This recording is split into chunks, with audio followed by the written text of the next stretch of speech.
Hmm. Hello, we're here. Where's my thing? Oh no, your thing. Where's your thing? There's my thing. Oh god, your thing. Oh, there we go. Lost the thing, man. Spooky. No. There we go. Hi, There hello, we everybody. go. Oh, hello. I still got music playing because before we start the game, we gotta talk about Bomb Egg. We gotta talk about Final Fantasy. We got a whole list and everything. We got like a ranking. A rank thing. YouTube down a bit.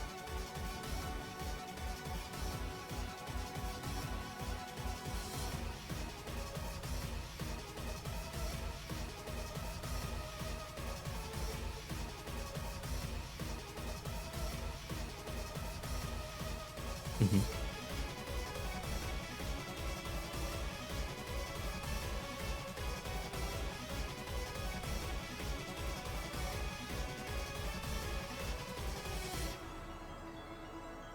You have it set up in another OBS. You wouldn't know it. It lives in Canada.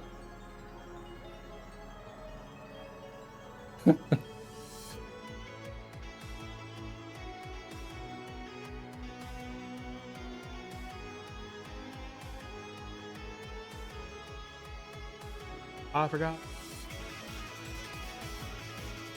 It happens. It's fine. Oh wait, no, I know. That's never mind. I know. Yeah. I was looking away from my mic. I need to remember to not do that. Yeah. Is the music still louder than us?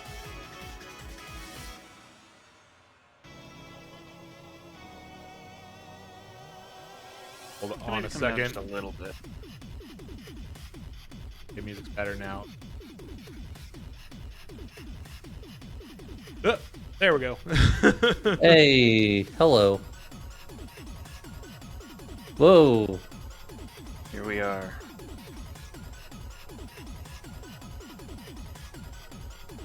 This.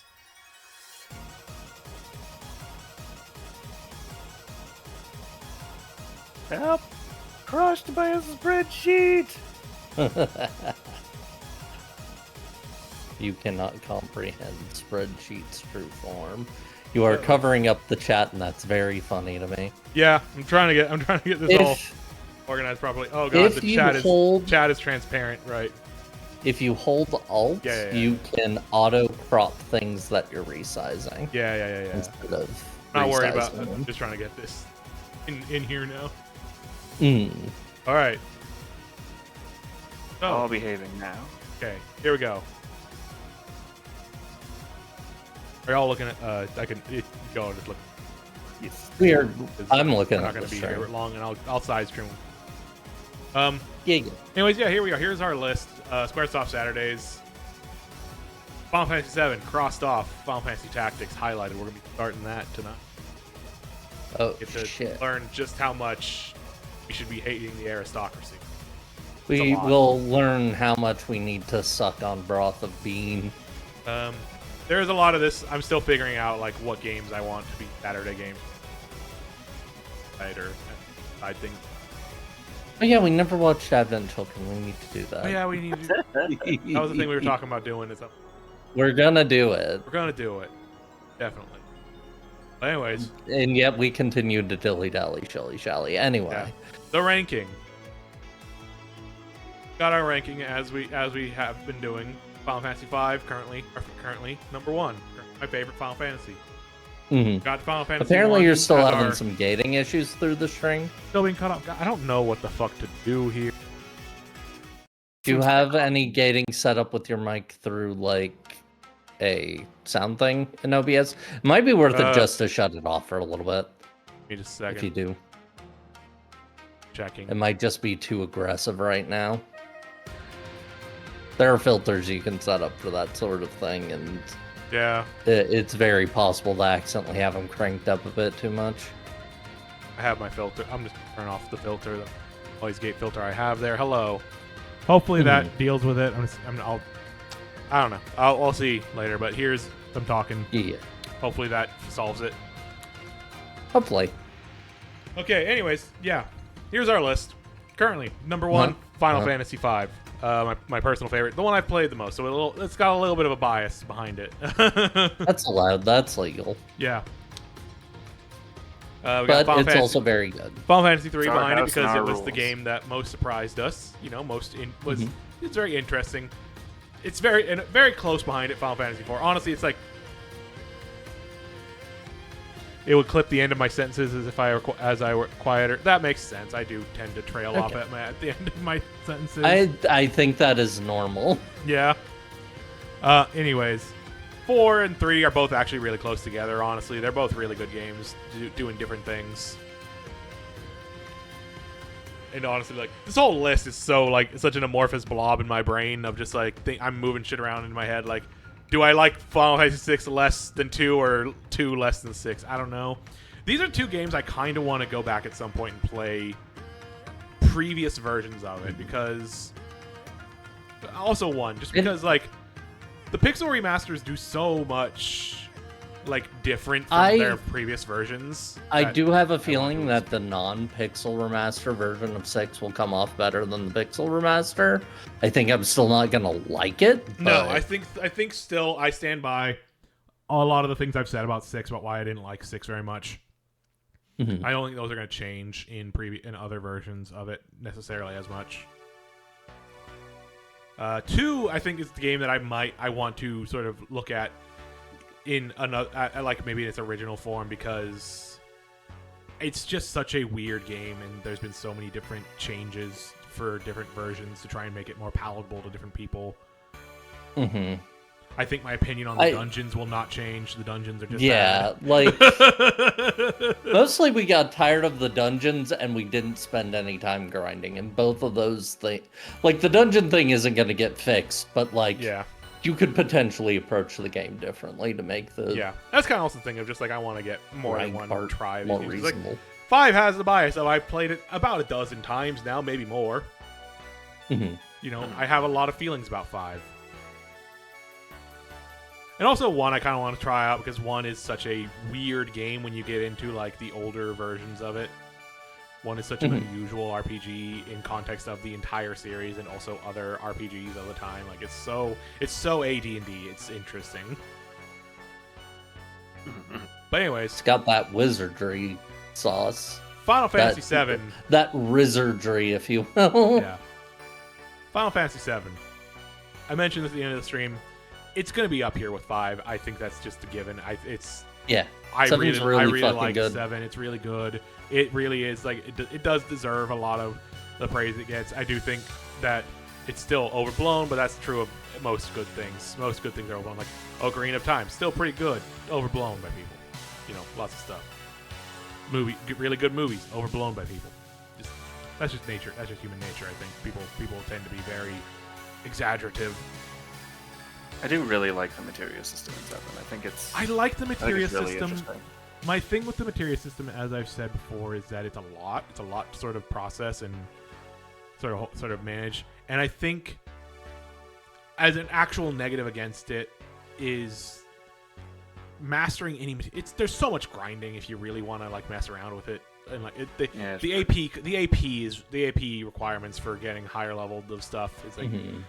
really high, but I think it's one of those things where it's like if when I replay 7 in the future at any point, I want to have maybe a more guided idea of what I want to do with materia, and then I can focus more in that. My personal bigger problem with the materia system is like mechanically your characters largely don't stand out. Other than their limits. And like they don't have the expression of something like the class system to replace that, which like, you know, that's maybe fine, but like it is a little bit weird. And like I'm thinking about like even if you compared it to something like 2, at least with 2 we were locked in to a build that we made for our characters, so they'd at least develop an identity, even if it didn't. Interrupt for just a second to say that please, I'm messing with audio, so if anybody if you're watching and anybody becomes like too quiet to hear, let me know, because I'm just messing with audio to try and reduce how much is coming out of my speakers so that it's not getting caught on my mic as much. Right. But go on. Anyway, I feel like that is going to be a problem for like a bunch of the games upcoming for me personally. Like even though I really like 8, that's a problem with 8. But you know, like at the same time you get to customize stuff a lot with the materia system, and that's cool. So, you know, trade-offs. Yeah. That's all I really wanted to say about it. Yeah. No. Maybe it could have used like an affinity system or something. Yeah. Oh. I do. That's the thing. Is like, because like to be fair about that is that like the thing about like characters don't have much identity to themselves outside of, you know, limit breaks and such. That's more true for Final Fantasy V. There's not really a meaningful difference between who you give what job in Final Fantasy V. Again, I kind of feel like that's made up for by the jobs themselves being so unique mechanically. A single materia is just the magic you cast. Like, you could put it on anyone and it'll do the same thing. Yeah, it's a much more limited in terms of like how much there is that you're sort of holding. The little pieces that you have to hold and manage is a lot smaller, more limited. But what those are is more wide within each of those, and that lets you sort of, you know, and like that lets you sort of, you know, build up your characters in ways. You know, it's like. Yeah. At the beginning of the game, these are very similar characters, but like they're going to be different by the end of the game, and you can't just like freely swap stuff around, you know, without investing even more time. Yeah, in the remakes, characters are obviously much more unique. That's one of the things that I definitely like about the remakes is that they have to make characters feel really unique because they're action games. If they don't, then that is one of the changes that 7 Remake does that I really, really love. Yeah.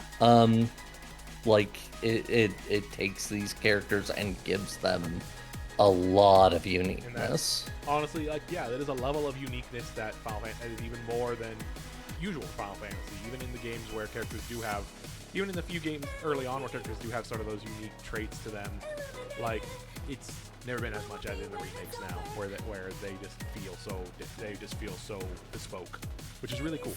Really cool part of those games. I gotta play RB at some point. Same. I need to play at some point it's on my list. I have it off to the side here just to like in line with FF7, but like whereas I have like the actual rest of the series down here in their respective years, because I'm going to play them at some point, probably as a side thing to the Saturday streams, but with the rate we're going, honestly, I'll probably be able to slip these in. We got enough on our I'll probably be plates. able to slip these in to time them with the remake, with the release of the third game, to be quite honest. But yeah, I still need to play. I want to replay Remake. I still need to play Integrate, and I still need to play Rebirth. Oh yeah, Integrate came out too. Yeah, the Yuffie story, Yuffie time.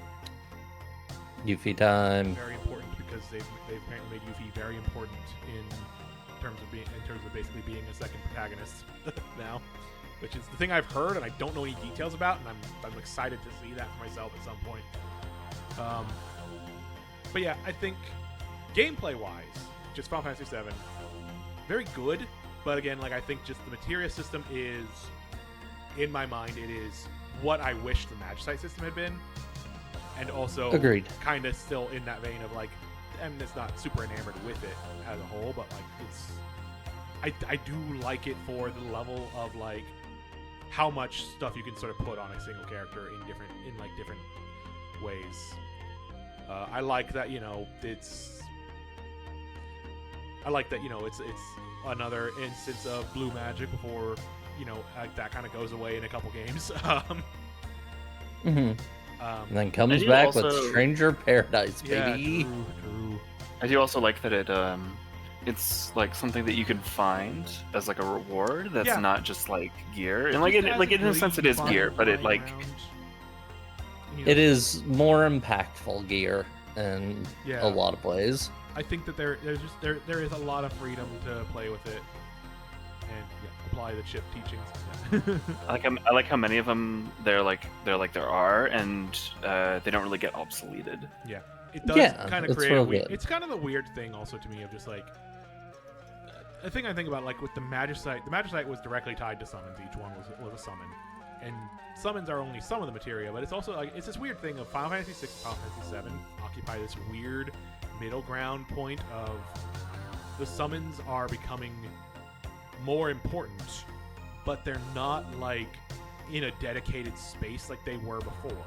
You know, like in 4 you had Rydia as your dedicated summoner character. You had summoner as a job, dedicated job in 5, and I think was there summoner in 3? There was summoner in 3. Yeah. So like there's dedicated jobs you would give to a character for using the summons.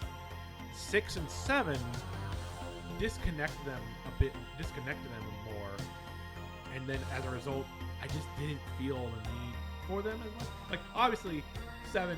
They're basically just real powerful spells. They have because of 7 having the animations that are very cool if very long. I love to see them. So that but like 6, I didn't summon once. I don't remember summoning like one time when we played 6 because I just forgot about it and didn't really need to because it wasn't it wasn't a dedicated thing of any character, and it was just kind of a thing that I wasn't able. It was it was like because it was so tied to the Magicite. It was just like I could only put like one. It was like I couldn't really juggle. Like I'm putting this Magicite on for these spells and this stat, and then also do I care about the summon as well? I honestly forgot that you could summon in 6, like entirely. That's which is weird because like they're really major characters. Yeah. But they don't matter mechanically in a way that's very strange. Yeah. Like I think about summons are cool. I think about summoning systems in games a lot. Like I think about like my introduction to sort of the RPGs that really got me into like fantasy RPGs were the Golden Sun games, where summons are this sort of payoff for using your special abilities on the Jinn in that game. And again, it satisfies that thing of just like there's a gameplay loop that like kind of encourages you to use that, and also there's the fun aesthetics of them as well on top of it. I'm thinking about it, and like I would say it fluctuates. It definitely started with 4 and then fluctuates from there. Summons are like right up there with crystals as one of the most important defining things of Final Fantasy as a series. Yeah. And like to the point where I'd say in a lot of modern games the crystals matter a hell of a lot less. Yeah, they're more arbitrary unless like a game dedicates itself to crystals like 14 or 16 does as a thing, you know. Like materia are kind of the crystals. Yeah, like in 7 the big materia are your 4 crystals. That's just that's kind of thing for there. Obviously I don't know much about 8 or 9 if there's any sort of when they're 10. I don't think there's anything that's sort of crystal-y at all. It's all summons in 10. Is it alright if I use this as an excuse to move on to talking about more of the gameplay structure instead of mechanics? Yeah, no, that's fine. Yeah. Okay. Yeah, because I'm thinking about like I've said my piece on mechanics. I think at this point. Yeah. Only other thing I would say is that I think like just in general the combat's pretty solid. I think it's a solid ATV system. Yeah.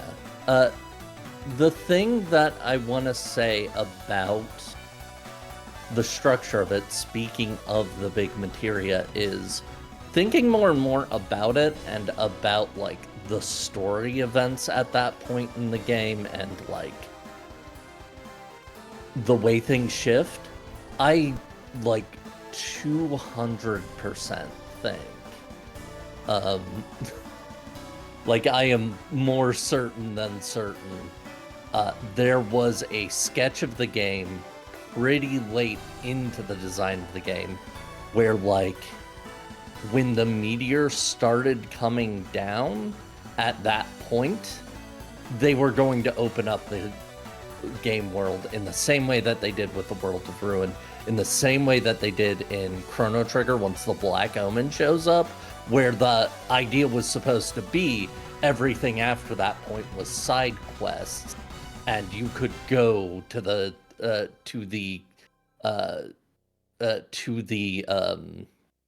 meteor crater and fight Sephiroth at any time. I'm almost certain that was the sketch until relatively deep into development when they realized, oh wait, the story's not gonna work if Cloud isn't there. It's not gonna have the same impact, and they shifted. Like, I am almost certain there was a sketch of this game where you could have just never re-recruited Cloud. Like a Chrono Trigger thing. Like a Chrono Trigger thing, exactly. That's what I was just thinking. It's just like, it does feel a little bit like, kind of like they were looking at Chrono Trigger in sort of the structure. It super does. The structure of this of the back, especially the back part of this game, feels really Chrono Trigger in that way. Like I don't understand that. Except you're on rails, and it's very odd. Yeah, it's less. It's like they're looking at Chrono Trigger, but they're not trying. They're not exactly doing what Chrono Trigger did. And like both good and bad ways. If I have any complaint about the game, it's that they didn't do quite enough to make the big materia hunt feel cohesive with the rest of it, which if it were a looser structure, then that'd probably be fine, You'd want there to be like not as concrete of ties, but so, I decided to go for the one in the sub first, or I decided to go for the one in the rocket first, or something like that, instead of like I missed having to get them in a very specific order, but like they seem to be floating in space. You briefly interact with some Shinra guys. They don't really get any meaty characterization out of that, and then you move on. Yeah. It's very odd. Yeah. It is definitely the weakest part of the game, unfortunately. Yeah, I think it's a kind of a weird thing of like, it does feel like it's a part where like I kind of wish it was a little more open in that part. Yeah, like it was just more open, and you could just kind of go to the.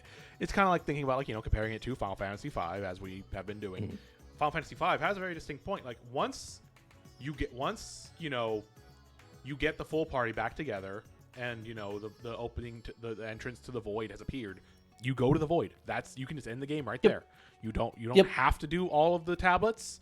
But like those spots are still in the story. Those spots still end up being where the crystals respawn. That's still their narrative purpose still gets fulfilled whether you do it or not in the game. Yeah, and exactly. I feel like there's definitely some parts of 7 where it's like obviously 7 is doing much more direct story than 5 does. That's kind of a big part. Is like there's a lot more threads that would feel less satisfying to leave open in that way if they didn't do them. But it's definitely a weird sort. It definitely creates just this sort of weird, open, like this weird sort of like it's feeling open but not actually open structure to that, to like the sort of the end of the second act of the game. Yeah, it's the fact that the weapons show up, but you really only have to fight one. Yeah, they really only... Like, you fight off the ultimate weapon in a story beat, but you never actually have to beat it. The only one you have to fight and beat is Diamond when it's coming after Midgar, and otherwise they don't truly matter. Again, it would make a lot more sense if it were more open. It bugs me. Yeah, no, it's a thing that I... Part of me is, saying this because I am... a mecha person. I am personally just like, as I've said a couple times, before I got to when this game before I got to play it myself, just this last few months, and my knowledge of this game was largely cultural knowledge or just what I gleaned from strategy guides back in the day that I was able to read, was just like the weapons are these cool robot guys that look really cool, and I want them to do more, and they just don't matter as much after they show up. They just kind of exist, but they don't really actually they aren't really present as a threat outside of those couple points where they come up, and then it's not really like nothing is built off of that anyway. Yeah. All right, I gotta go. I like it. I like 5 better than 7, but it's close. Goodbye. Yeah. That's fair. Bye. That's fair. Okay. I'm still not entirely sure. I think,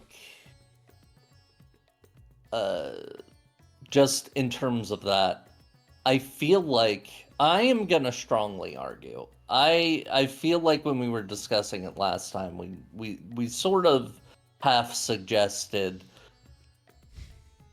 the game could have, like, that the game structure is like Midgar's really memorable, the finale's really memorable, the rest in the middle is loose. I would say everything up until the summoning of Meteor's like very important, and I'm glad it's there. Yeah. I think all of that is really tightly paced, really well structured. I think it would be remembered more fondly if there wasn't the big gap where you have to deal with the big materia. Yeah, that is long and short my big complaint about the game. And like, if anything puts it under 5 for me, it's gonna be that section. FF5 has no wasted space. Yeah, FF5 doesn't really have that kind of. FF5 is FF5 is generally pretty tightly paced. It's definitely like the sort of it's definitely also a thing of just like Final Fantasy V has less story that it's dealing with, obviously less stakes a little bit, like not stakes are still like high, but it's much more lighthearted in how it approaches things in general. The stakes aren't grounded in the same way. It's not given as much tension in the way that 7 does. The idea of the world getting destroyed is scary, but overall the stakes of that aren't really given weight. The deaths of major characters are given weight, but like, the threat of the villain isn't, partially because there's basically never any doubt that eventually you're gonna kick Xnet's ass. Like, there's kind of that feeling through the whole game.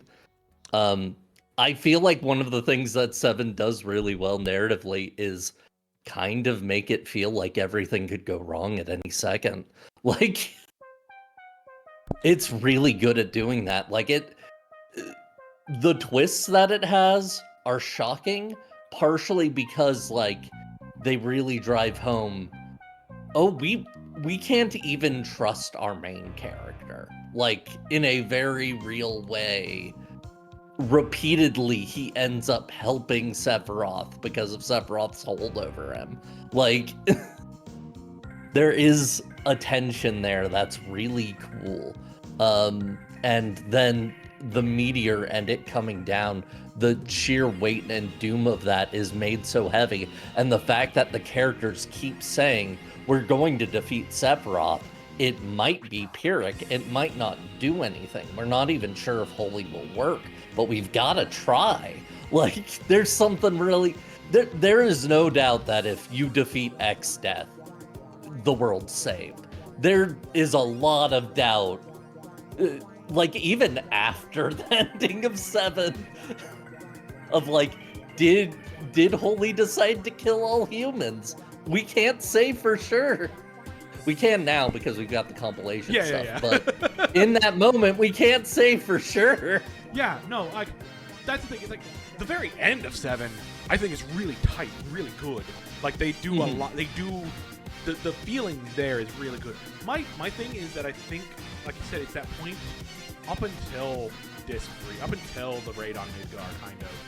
Yes. That everything it's kind of more nebulous. It's all kind of more nebulous. Like, yes. Part of that is that we didn't do a lot of going back and talking to NPCs and see how they react to Meteor coming and all that, because there's clearly some of that is happening. There's NPCs whose dialogue changes based on like that situation, and you can go back and talk to those people and see if you can get maybe more a sense of how the world feels about what's going on. But it's also a little bit less. Could you imagine a Final Fantasy game where the villain wins in the end and you play as the bad guy? Yes, it's called Stranger of Paradise. Yeah, that's Stranger of Paradise. kind of, yeah, that's kind of what Stranger of Paradise is. Yeah. It exists. It's called Stranger of Paradise. It's pretty good. I mean, whether he wins in the end, like, it's kind of a prequel. Also, whether he wins in the end and whether he's a bad guy is more up for debate. Yeah, but Stranger still. of Paradise is a bit weird, but that is, But, the thing with, I think just Final Fantasy 13 Lightning Returns. True. I don't know enough about Final Fantasy 13, but yeah, it sounds true. From what I've heard of Lightning Returns, that makes sense for Lightning Returns. Yeah. But yeah, I think just like I said, this is that middle part where after Aerith dies and you get to up until you get Cloud really going. Like even after you get Cloud back, he's a little weird at that point. Like once you get like into like the point where it's like, okay, the Northern Crater is where we're going next. We're coming on the end. We gotta just deal with this last thing in Midgar, and then we're going there and finishing stuff. It's all kind of weird and kind of loosey-goosey in a way that feels unsatisfying, and that's not a thing that 5 has in comparison to that. That is probably the biggest knock against 7.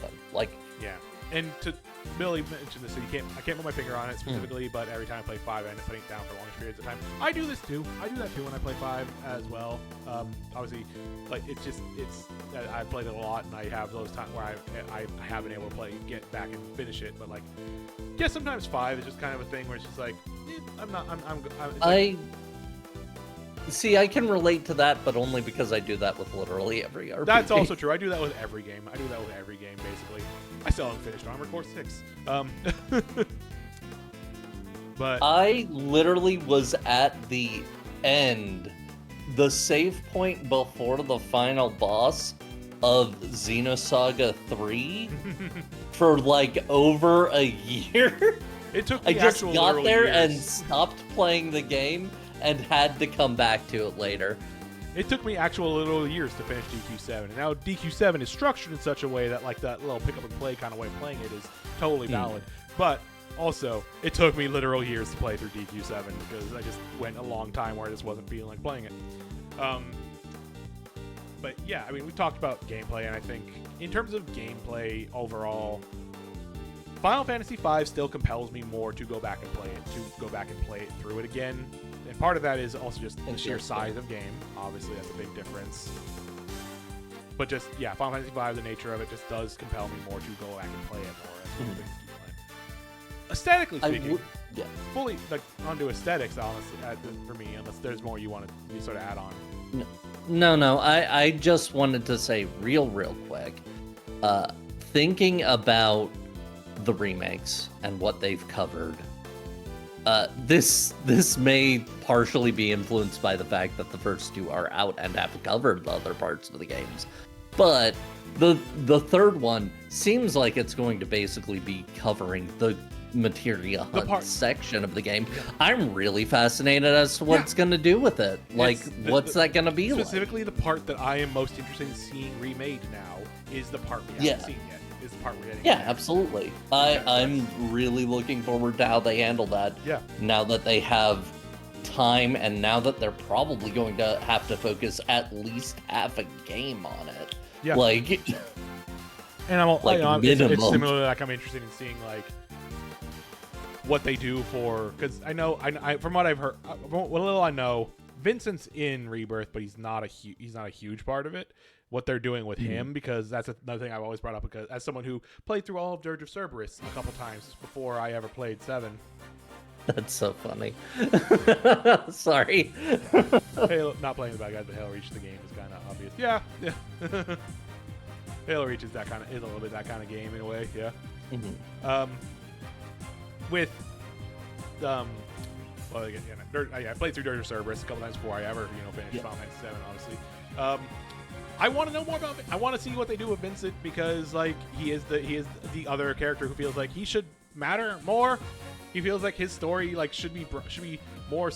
There should be more of what he has to bring to the story that gets it some time in the limelight. And it's obviously it's there in 7 original, but like in a more modern game, it's going to have to be a more focused like thing that they put in front of you at some point. And I want to see what they do there. Yeah, I'm curious. I think I will say, I just want to, I think I've decided I'm going to put 7 just below 5 here on our list. That's entirely fair. Just because, honestly, this is obviously because, first off, because this is my list and I just still like Final Fantasy V more.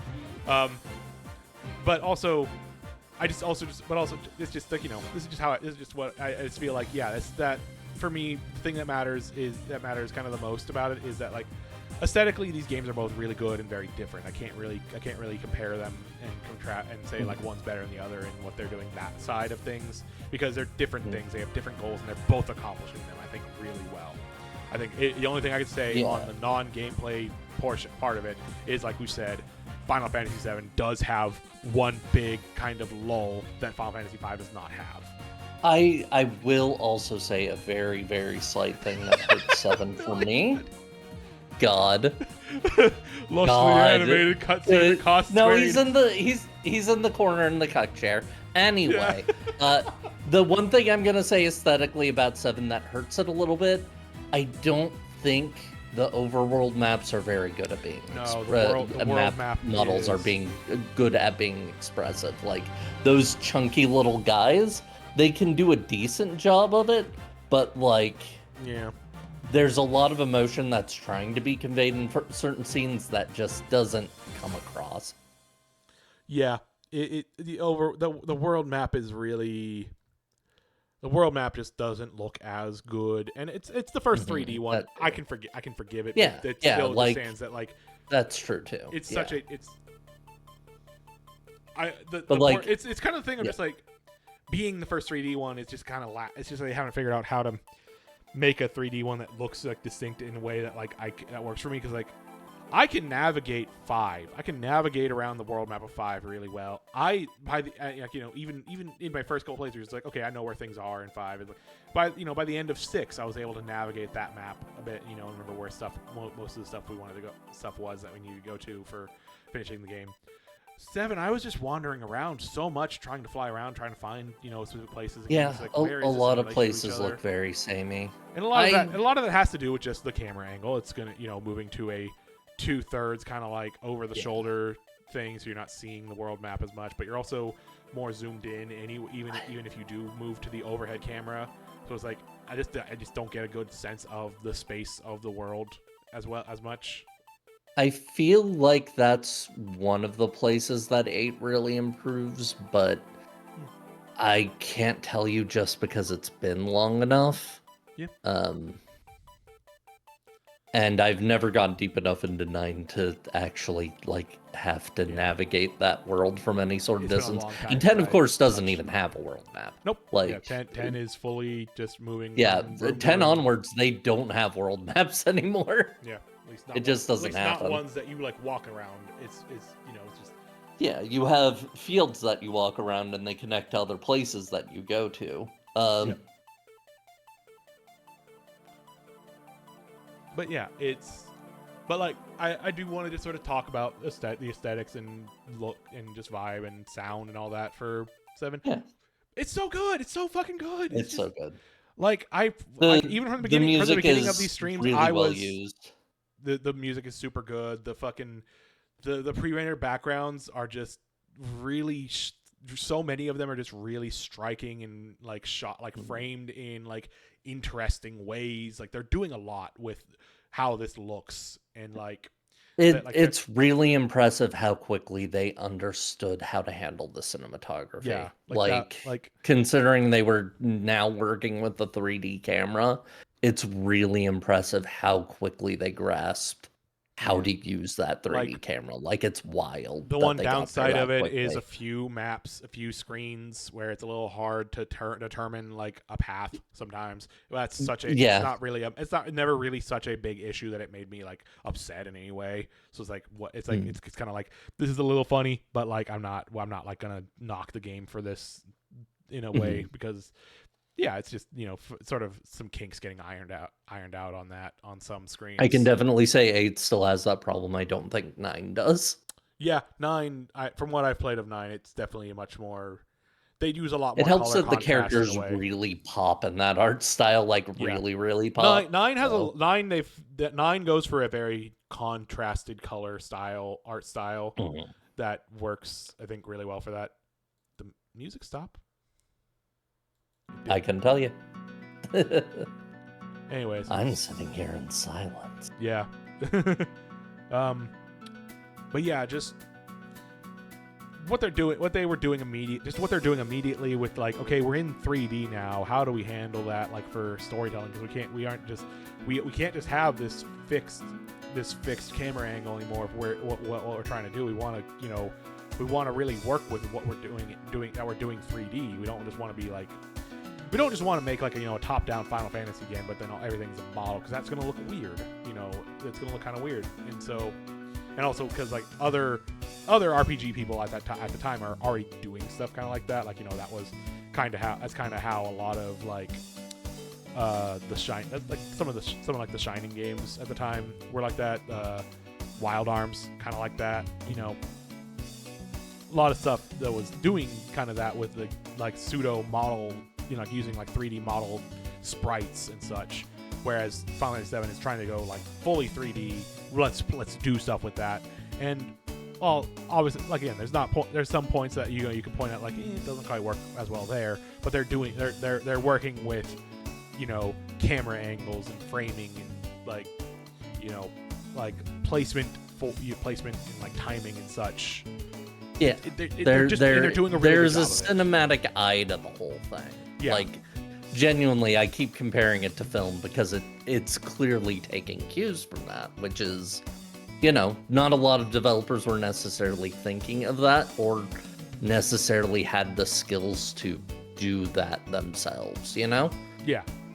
So, it's impressive. Yeah, like you can understand. And like, having played it, I can say, again, I totally understand why this game was such a phenomenon for the time. Like, I saw someone posting about this the other day. Another person who's also doing a Final Fantasy thing.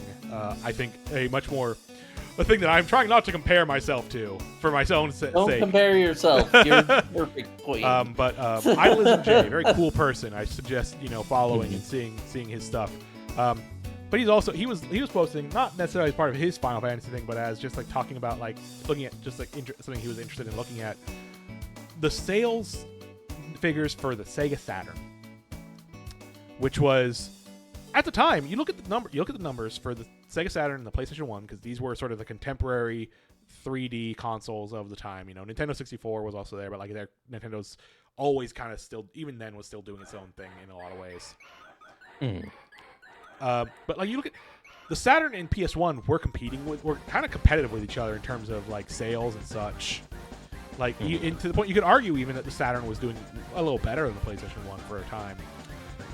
And then you get to up through Christmas of 1996 even. It's like you see like the number, like they're getting like weekly sales of like 40,000, 50,000, like I assume in yen or something, I don't know, but yen, maybe dollars, I don't know what this chart I was looking at was, but you see these numbers compare, and it's like there was a clear like, yeah, there's interest in this and it's getting that Christmas swell, and then you look at it go from there, like that's the usual downturn as you go into January, February 1997, boom, because Final Fantasy 7 came out on January 30th, 31st of 1997, and the similar chart for the PlayStation rockets up, because Final Fantasy 7 was just such a big fucking deal at the time. There was a similar-ish effect when Halo came out. I don't know if it was on the same scale. Couldn't tell you. But, there was a reason everybody after Halo came out started trying to make Halo killers. Yeah. And, of course, there's also things that, looking into it, like stuff like Final Fantasy 7 is... Final Fantasy 7 was, the biggest marketing campaign any game had ever had at that point. Like, they put so much money into marketing Final Fantasy 7. It's like they kind of knew like this game was a big deal, and it ended up being a big deal. It's just so wild to like actually play it now and be like, yeah, no, that's a big deal. I'm kind of rambling now. We should move on. We should move on to the game. Yeah, we should. All right. We should. Final Fantasy 7, personally, still below Final Fantasy 5 is my favorite game. I don't know what. I don't know if Final Fantasy 5 will ever get unseated. Who knows? I think you may have convinced me that I would also put 5 over 7. I do still really like 7 a lot. Oh, yeah, it's just really, really getting kneecapped by the big materia section, which like is I so said, nothing. Like, this is like in order I put these in, but it's still like these are like such good games. These are such good games. Yeah. I would maybe not rank 4 as highly, but that's no. Like obviously, there's a bigger difference between here and here. We've discussed that before, but like I still think 5, that my 7, 3, personal bangers. personal only really biggest issue with 4 was just that the ATB system was had some rough spots. It had some growing pains. So, yeah, there was some growing pains with the ATB system and the rotating cast. You know, a little awkward at times, but I'm not gonna relegate games this far back. Yeah, we're not doing that right now. That's because I'm just letting my thoughts be known. No, Millie's right. You hate good things and like bad things. This is the truth of you. Yeah, that's true. I hate good things, like bad things. Which is why otherwise my list is the same as Mara's. Again, like these are the only 2 games on this list I've really been negative about. Well, okay, these are the only 3 games I've really been negative about overall. Yeah, and I think we agree on those. Yeah. Though I think I'd put 6 under Mystic Quest still. Like, I really hate 6. I hate 6 a lot. My thing there for me is just that, like, 6, the problem was less the gameplay for me. Mystic Quest, the problem was the gameplay for me. Yeah, that's fair enough. Like, Mystic Quest, like, in terms of, like, non-gameplay stuff, I don't really have an opinion on this compared to this. I mean, yeah. I will say Mystic Quest was less weird about women. That's what I will say. Mystic Quest, yeah, that's true. There weren't many women, so it didn't have many opportunities to be. Not necessarily better. It's bad in a different way, but... Yeah. It's very much a thing, like... I may have a bias from mostly watching these games and not playing them during the series. Which might be the swap there. 6 is technically the first game where you can play as a funny little guy. Yeah, and that is one of the tragedies of it. It lets you play as a funny little guy, arguably several, and yet it's so bad.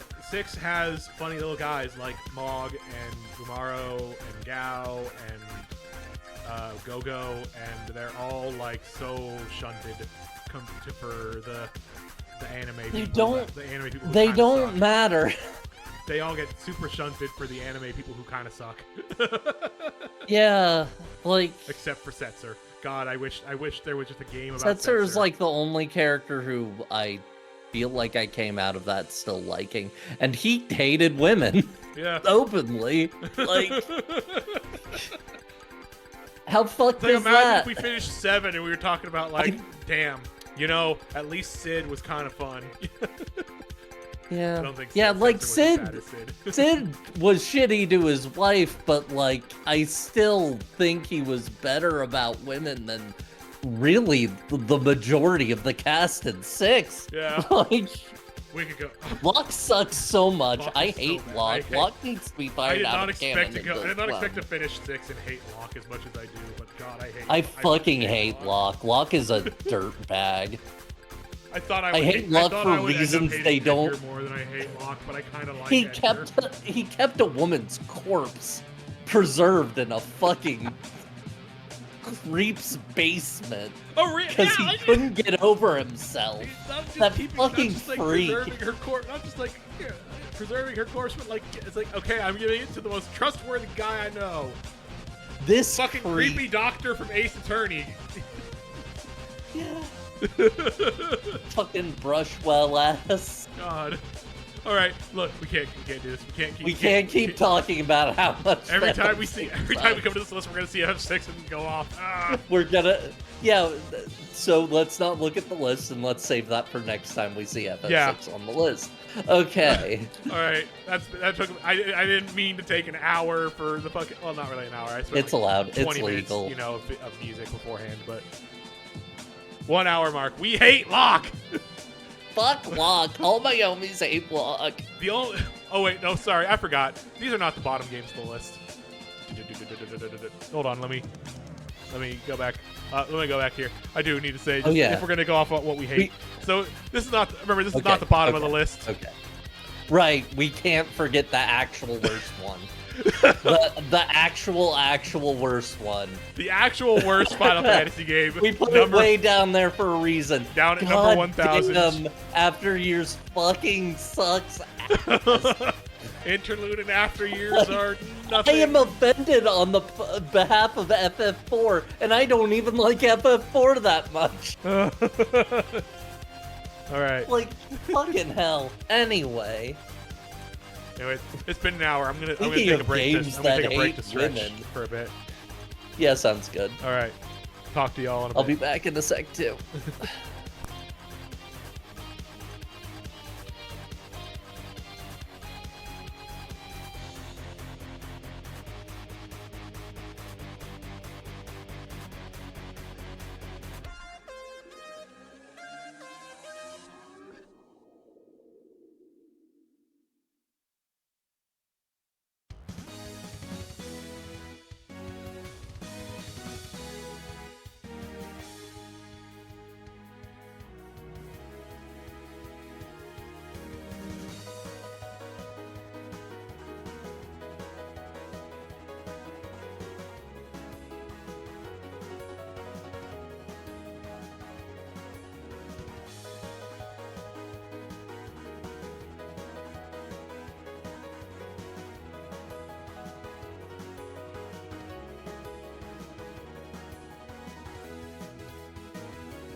Okay, I'm back.